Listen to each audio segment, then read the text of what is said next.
What's up, you guys? Just couldn't stop creating videos for you guys. I mean, I'm away from home and here I am. I'm sitting in front of a camera with my back to the woods, and we got to talk about AMC because there was definitely a lot of news that came out on Friday.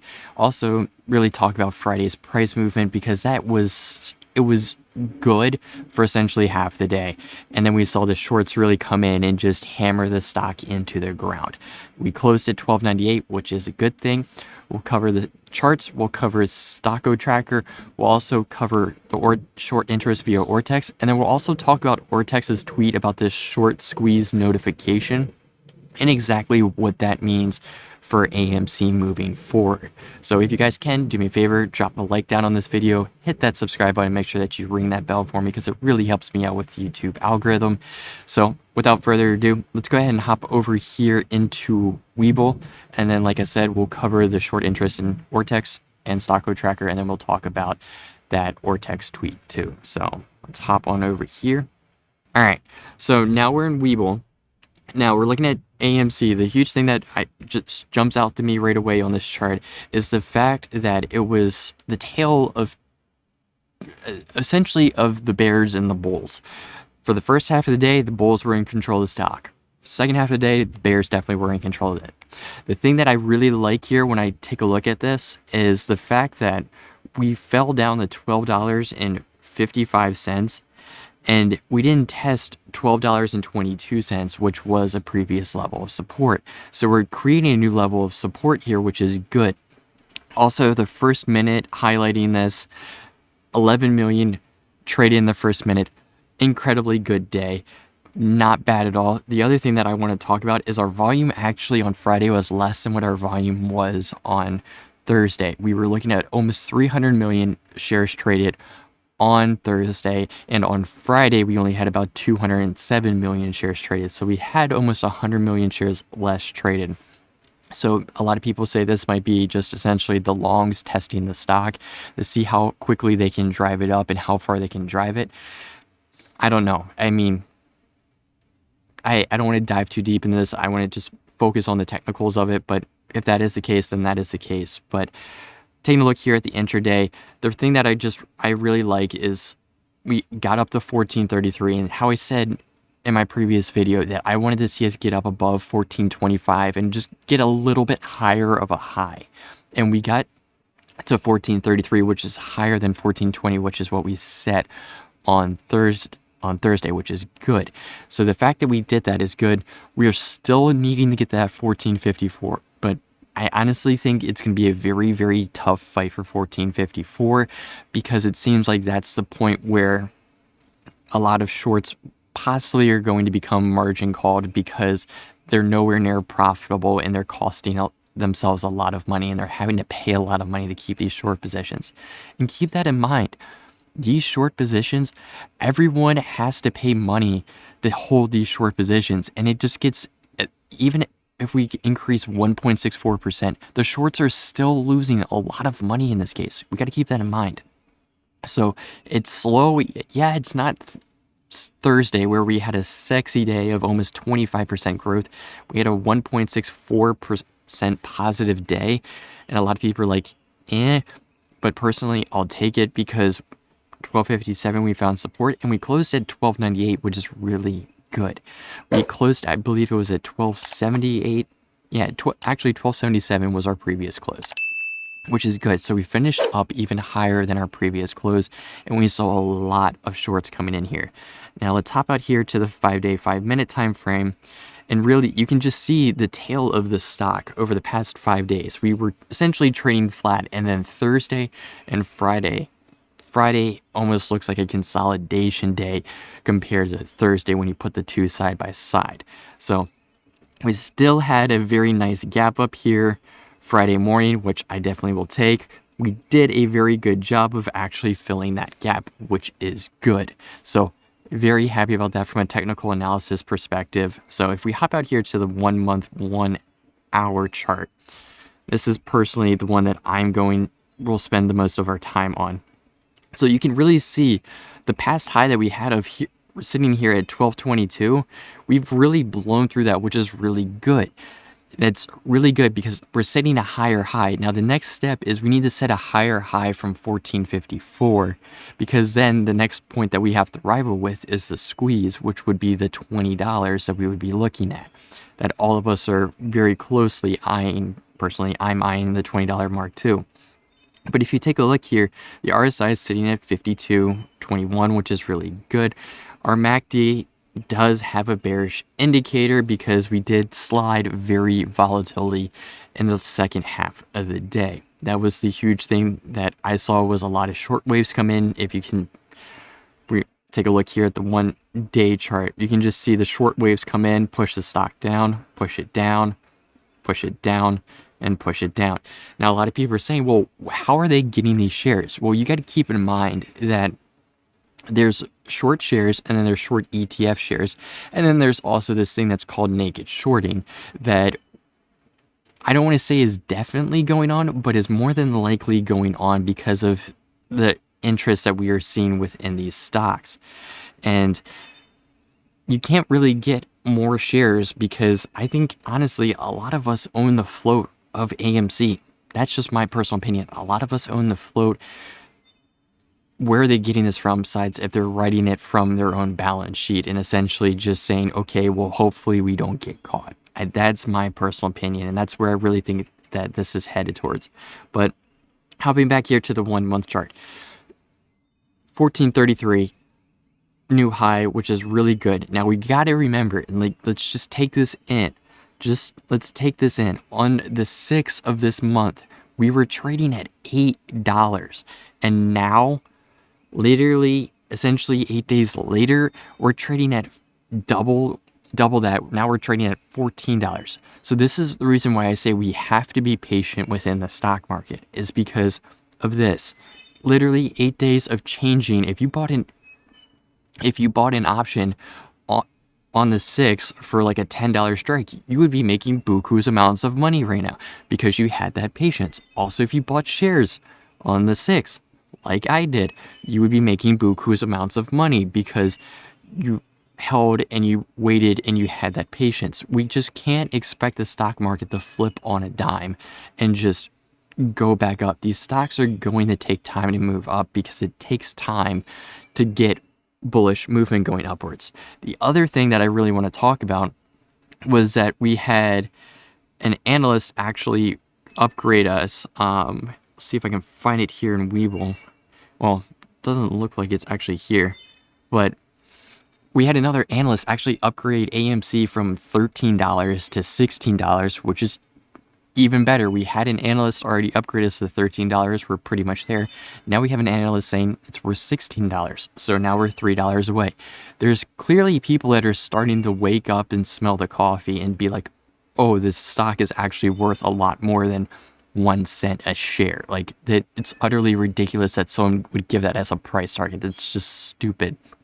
And they even compare the stocks to like a streaming service like Netflix or Disney Plus or anything like that. You just can't compare the two. Like, sure, people may elect to sit at home and have movies and watch movies at home, but let me tell you one thing: the experience that you get at home versus what you get in the movie theater is completely different, and everyone will quickly see the quick difference between those two. So I don't really listen to those people too much because it's personally a bunch of fugazi in my opinion. But taking a look at the year-to-date chart here, we're still continuing and we're respecting this nice level of ascending level of support here. Now we're going to have a descending level of resistance coming in here because, come on computer, let's zoom out here.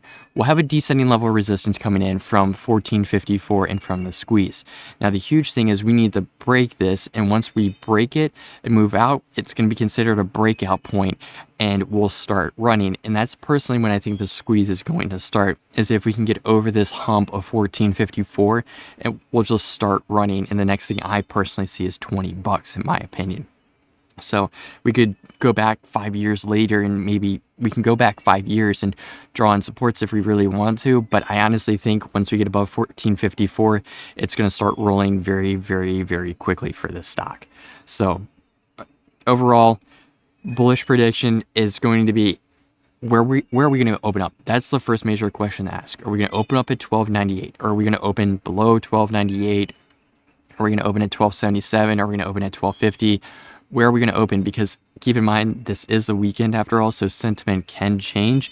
But honestly, I don't think sentiment is going to change because we had a lot of bullish news coming in to the weekend. Like, a lot of bullish news. So personally, what I'm going to look for on Monday is us opening, let's say around, I'm going to say around 12.75 to be conservative, and then testing 14.54 and testing these higher points up here, 14.45, 14.54. And can we get above those points? Because I think if we can see $15, what I'm going to look for is that bullish push of volume stepping in and heavy buyer sentiment, not hitting the bid, hitting the ask instead of the bid, because it's a few cents difference, but the difference is you put heavier buying pressure on the stock when you hit the ask versus the bid. So keep that in mind. Our RSI is sitting here at 68.53. So any really more bullish upwards movement, we're going to be heading towards the overbought territory. So we're going to have to have some form of consolidation. What would be perfect, in my opinion, is if we got that breakout of 14.54, got above it, maybe say we hit $15, and then we consolidated for either that half of the day or a quarter of the day, or we just consolidated for a good period of time, let the RSI cool off, and then made our next move to the upside. So that's personally what I'm going to be looking for to the bull side. To the downside, because keep in mind, I did say in a previous video, if we do get rejected off of 14.54 and we can't get through it, I can see us falling down to $9, just simply because we're going to have a pullback of some kind because of that rejection. We haven't gotten to that 14.54 point yet. We've gotten the 14.33, so we're getting close, but I would be looking at that rejection and seeing how far do we fall back. If we fall back 50%, we're going to be looking at about $11 kind of thing. If we fall back all the way, we'll be looking at that $9 territory before we move back and towards the up direction. So if we take a look here at Ortex, we'll cover the short interest here. So we saw a negative 3.7% change in our short interest, which is huge. We saw that 8 million shares was returned on Friday, and there was a borrowed shares of 2.43 million, and we had a net borrowed change of negative 5.57 million shares, which is a significant amount of short shares returned. Now, are those shares covered? Are those just shares on loan? What's going on here? Well, we'll dive in a little bit in that in a second, but our short interest is now down to 19.12% of the free float. And the other thing to take a look at here, I'm going to try to hover over it if I can. So 19.12% of our free float. Our average cost to borrow is now down to 22.97, and our max cost to borrow was 49.88%. And what this is saying is shorts are essentially either A, returning their shares, or B, starting to cover their positions because it's getting to the point where it's just too risky and it's costing them too much money, and margins calling saying, hey, yo, you got to cover your shares because you don't got enough money to do this. So keep that in mind. Our actual days to cover is sitting at, I believe, 1.65, which is a slight uptick from what it was before. Also, if we take a look at Stock Tracker here, you can see that we put 94,849 contracts in the money. That is a lot of contracts.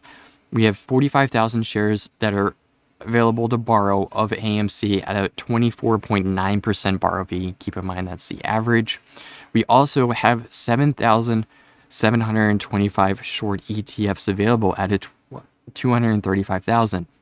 Now, if you remember my previous video, I talked about the short ETFs not being touched. Well, guess what? On Friday, they were touched, and we saw shorting not only through the stock, but we saw it through ETFs also, so you got to keep that in mind.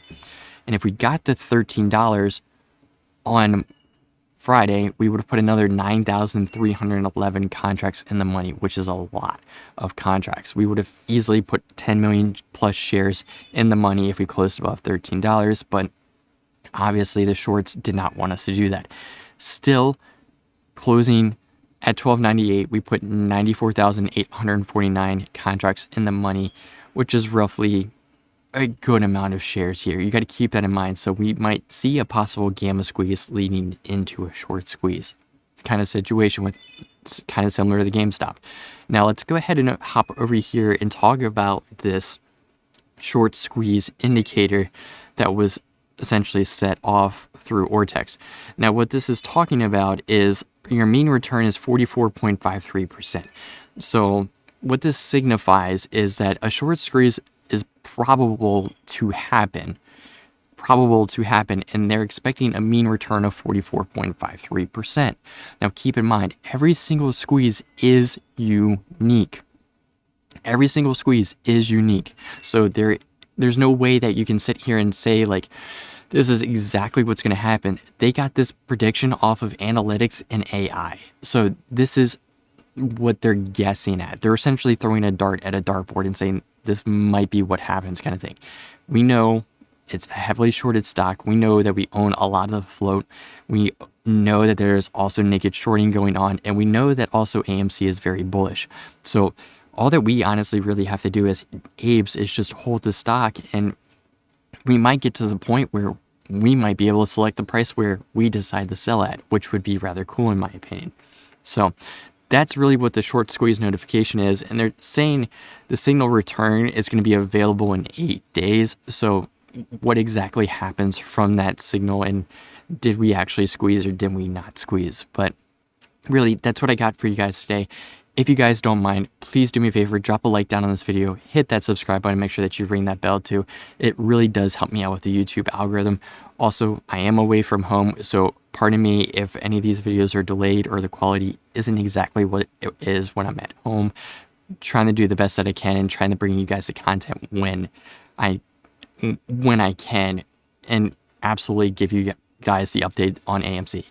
Also, down in the description, I do have my link to my Twitter account, so do follow me on there too, because I will be tweeting out this week about AMC, because I think a lot of eyes are going to be on the stock. But anyways, not to keep you guys much longer this weekend, hope you all had a happy weekend, and I'll see you in the next one.